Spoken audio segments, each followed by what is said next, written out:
Shaw's quotation on the title page. What does it read? It says, "Your book has a peculiar poignancy as a record of a life of poverty in the world of the poor, where normal poverty is not disgraceful. Thank you for letting me read it." This is just an extract from a very long letter in which he analyzed the book at great length. And John Lee was terribly happy with this, and he kept quoting it for years on end in his dust jackets. So I have a nice little Lee collection as part of all this here. Here's a later book by John Lee called Shining with the Shiner, and on the back it says, "Children of the Poor, George Bernard Shaw. The book is a whopper. Its only rival in intensity is Lionel Britton's Hunger and Love," whoever he was and whatever that is. And someday I hope to add that book to our collection.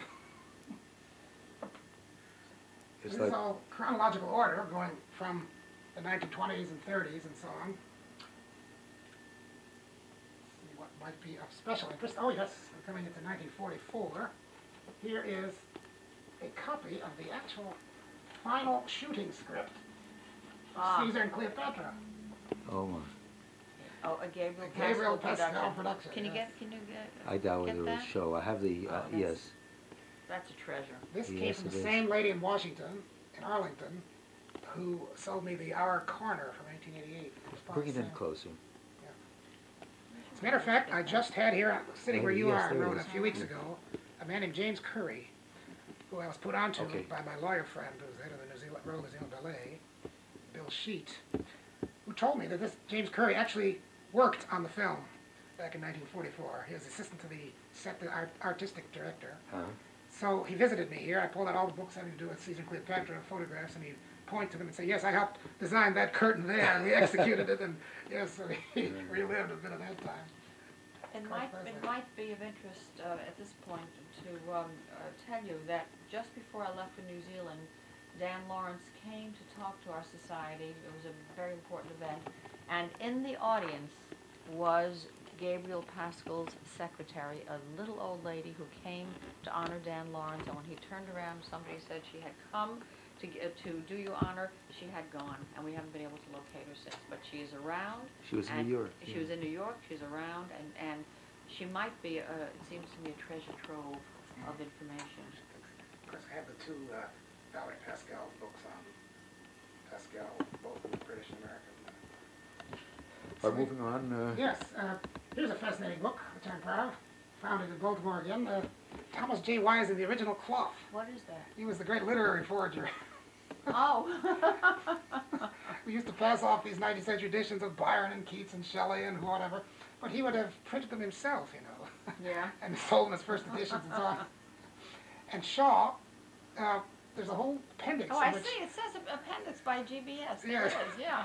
What was his contribution? Oh, he was a letter and a commentary on various things, and he thought it was a whole big joke. He didn't think it was much to worry about, really. But Again, he was very sensitive about being abused. Very careful. Oh, yeah. In terms of what his rights. Now, this is a very fascinating volume. Looks like one of your cheap reprints. That's what I thought it was, too. But What is it? it's the selected novels of G. Bernard Shaw in the Caxton edition of Oh, yeah. 1947. Wearing boxing gloves, of course. Yes. Cashel Byron, yeah. Cashel Byron, yes. Who did the drawings? They're That's great. a good question. I don't know. I have to look it up. They look like very good original caricatures. You see, there's a whole world out there. But the point is, that I later learned, thanks to Dan Lawrence, that when Shaw went to write, to revise some of these novels, especially The Irrational Knot, the second novel, he revised it very extensively, so that what you see in the later editions, like 1905 and so on, quite different from the original. This book has the actual original as it appeared in the serialization. And it's quite different. I spent a bit of time comparing the two. Names of characters are different. A lot of things are different. But this is the only modern edition you can find the original text. So it looks like just one of these cheapy reprints, but it has a real bibliographical significance. And some very good caricatures. Right. Now, let's see. Oh, here's a nice edition of Boy of Billions. Oh, that's a beauty. Oh, let me get that. Let me get that. Who did that? Who did Claire Winston. Oh, Claire. Yes. Claire Winston, Ira, was his next door neighbor. She was the wife of, what was Winston's first name? Stephen Winston. Stephen Winston. They were Quakers. Became very good friends, and she illustrated a number of his books. She also did a portrait that's very of him. good. Yeah. That's she did a couple very of good. portraits of him. Those are. The Priest and the Solicitor. That's right. They're wonderful. Otherwise known as. Could you open the a little bit more so we get the window light on. This is great. That's good. That's very good. That's wonderful. Yes. Let me, just as I'm on it, and don't forget it, Yeah. stop the camera for 1 second. Let me look up Claire Winston's Boy and Billions. Well, here's the probably most famous illustrated edition of a Shaw play. That's the St. Joan, done by Ricketts. Look at it. That's Charles Ricketts who designed the sets, of course. It's Constable, Ira. It's printed by Constable. Yeah. Shaw himself was not happy with this edition. What is it? There's an illustration there. Let's see what. Oh no. No, It's just the information about the book. Constable, yeah. Pedigree, I suppose. Yeah. Yeah, it's a letter from Is Constable. that gorgeous? Oh, look at this. It's a letter from the 4th of November, 1924. You never even noticed Goodness, it? that. Look, it says, Dear Sir, Messrs. Leighton, Son, and Hodge. Dear Sir, St. Joan, edition deluxe. We have heard from Mr. Ricketts, and he asks us to convey to you his genuine appreciation of the stately binding of St. Joan. He says it is the best work in this line that he has seen for years. Oh, my God. Yours faithfully, Constable Company. That's worth keeping just for the Ricketts I lovers. should frame that. You should. Just for the Ricketts. There are Ricketts people out there. So, it's really just a large text with occasional plates, But look, which this is a museum tipped in. piece. That Yeah, is, oh, lovely. that's exquisite. this is the second I've seen of this. I saw an edition of this I'm going to move in on. in Kansas City. Can you come to me with it? So The how first one I saw this was in Kansas City a few years ago, but I Yeah. didn't. Hold it away. I thought it was a There bit you go. expensive, but I found it again in Melbourne a few weeks ago, and so I Gorgeous. decided to get it. Same Gorgeous. price, practically. Quite dicey. Quite often, you see this corner folded Yeah. because of the way the book closes. Mm-hmm. But fortunately, the plates seem to be in good condition on this one, complete with the dust wrapper and everything. So I'm very tickled to finally get this. But Shaw did not like this edition. He called it a monstrosity. Why? Didn't like these large books. Oh. It's an interesting letter he wrote about it. But he hated Maybe he it. thought because the art, maybe he thought the art outweighed or challenged the text. Talk Maybe. about, so this is the, we call the Frank Lloyd Wright problem with the Guggenheim Museum. Let me The just look up something in this museum one before you start rolling. building fought with the art it contained. And what I think is the most curious thing that Isidore has is the Aubrey Beardsley cover on that book that has On Going to Church in it. It's so inappropriate. Now, just let me look up something before you start rolling. What is this? What is this? Or I'll stop. Speaking of large editions and things, I found this. It's a bound volume of The Sketch from 1893-94. It's a kind of middle-class magazine of the arts and sports in London. And as soon as I saw the date, I knew that there must be a review, the first production of Arms of the Man. Indeed, there is. And, Oh, that's a wonderful there it is. picture of and the that is shore. the famous picture It's very done by famous. Bernard Partridge, who was one of the actors in the play, who painted under, let's see, Bernard Gould was his real name, and Bernard Partridge was his nom de brush or whatever. And that's the famous picture of Shaw at rehearsals. Yeah. And it exists in several different versions when you see it in full color. There's the review itself, a very favorable one. Yeah. And a few weeks before, there appeared this pre-production interview with Florence Farr. And Can as you bring it in a little bit? you probably know, it was originally as a double bill with a play by John Todhunter called A Comedy of Size. And there's Todhunter. Yeah. They had to take away A Comedy of Size, and then they put on Arms of the Man instead.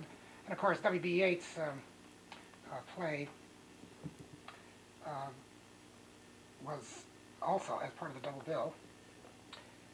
And Was here, it one of his Irish plays? yes, Yeats? Not Land of Heart's Desire, Oh, Land of the Heart, yeah. which I think was Arnold Silver said probably inspired Canada to be written You think? as a refutation of the Land oh. of Heart's Desire, in which also a kind of sprite comes and tempts the housewife to come away to the land of I wonder dreams. if there you was see. some Irish envy in there. Well, Joyce, Joyce did it to an Exiles, except the... And on the That's right not sure. is the famous Beardsley poster Yeah. for Well, so can we There see you that a the little theater closer? productions of the Arms of the See it? Man. Bring it a little closer if you can. I think we can get it. That's a gorgeous. nice There's shot the of Beardsley, that, and yes. there's Florence Farr looking dreamy. Yes, She always yes, does. yes. She always poses this way with her head on her hand. And finally, as the last words of this interview, the journalist asks her, you have also been connected with the independent theater. And she says, I took part in Bernard Shaw's Widowers' Houses and expect ultimately to act in the play which he is now writing, meaning Arms of the Man. And will that drama be even more advanced than A Comedy of Size, Miss Farr? I believe she answered that it is to be a burlesque, the romantic drama. Oh.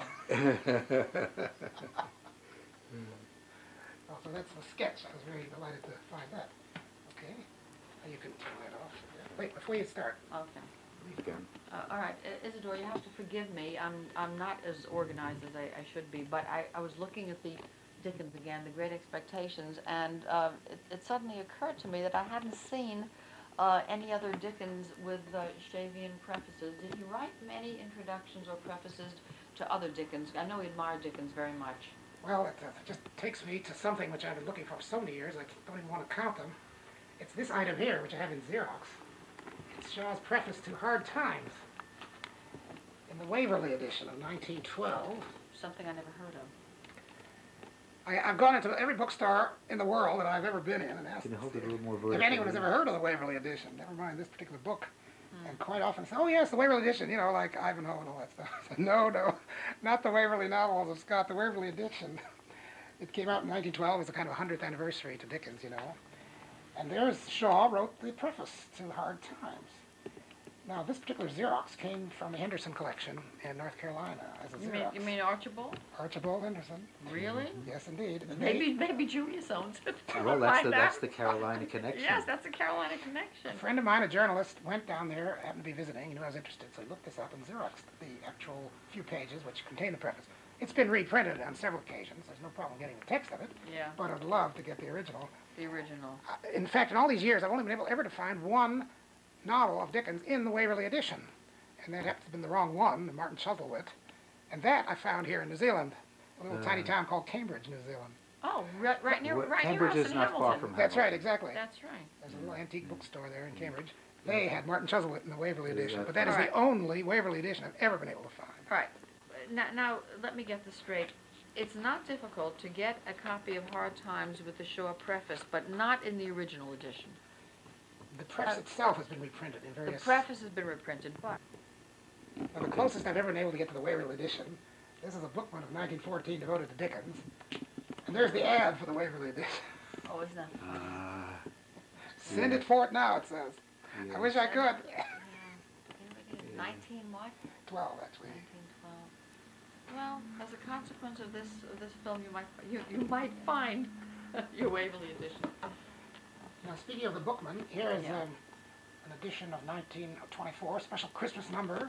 Yeah. Oh, that's a good picture. Sure. Yeah. There's also one from 1905 here somewhere. I can't put hands on it right now. That's all right. That's my take. That's yours. I'll just shut that off. So, About him, and they're quite fascinating. I like that very It's much. not, the entire issue isn't devoted No, to about it.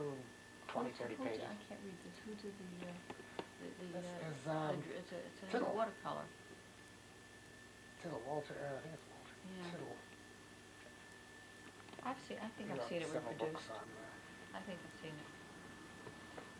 Titterton, right?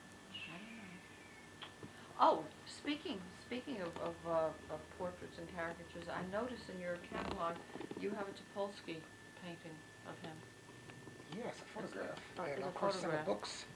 Yeah, Of well, you course, have a there's famous, Topolsky. Yeah, there's you, the book, of course, the Topolsky book in there, but there's also Yeah. a Tara book devoted to Topolsky and a photograph of a painting which someone down the road just sent me a few weeks and ago. I'm sure you have what I have. I brought back from the University of Texas the Topolsky.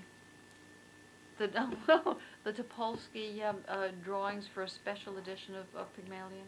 We have to bring this back before the security office closes. We'll be all right tonight. All we're going to do is we'll take a cab. We'll drop this off at the I'm university. sure I'm taking a recording of this. Let them Come on. know. Okay. All right. Just a few more items in this room which are of interest. Here's an interesting item which has personal significance for me. New Zealand is marvelous for the outdoors. People love to hike and tramp, as they call it.